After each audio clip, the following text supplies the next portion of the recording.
सूबाई वज़ीर सैयद नासिर हुसैन शाह चयो आहे त सलाह आहे त IG सिंध कलीम इमाम मोकल करे सैर तफ़रीह ते निकिरी वञे।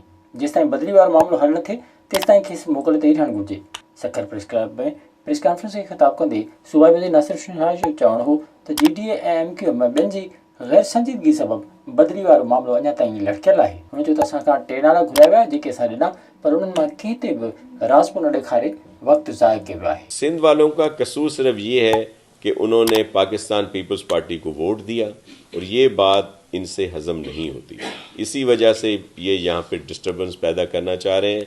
तो आपके तवज्जुह से एक दफ़ा दोबारा मैं ये मशवरा IG जो सिंध है इस वक्त मोहतरम कलीम इमाम साहब उनको देता हूँ कि उन्हें चाहिए कि वो छुट्टी ले लें जब तक ये इशू हल नहीं होता। नासिर शाह चयो त IG जी बदिली समेत सिंध हुकूमत सां माटली मावार सलूक कयो पियो वञे। कोशिश आहे त सिंध में मकानी चूंडूं वक़्त ते थियनि। चीन में फाथल पाकिस्तानी शागिर्दनि खे वापसि न आणण वारो वफ़ाक़ जो फ़ैसिलो ग़लत आहे।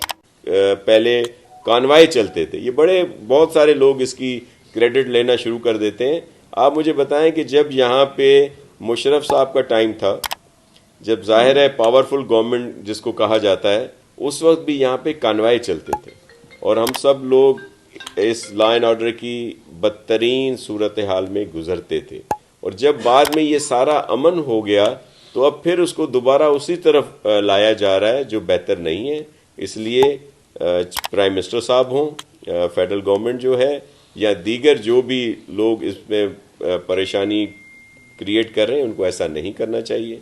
सबसे पहले अमन अमान सूबे का मफाद जो है वो सामने होना चाहिए और इस पर पॉलिटिक्स ना की जाए। विजिट कयो अवामी आवाज़ मीडिया ग्रुप की वेबसाइट awamiawaz.pk।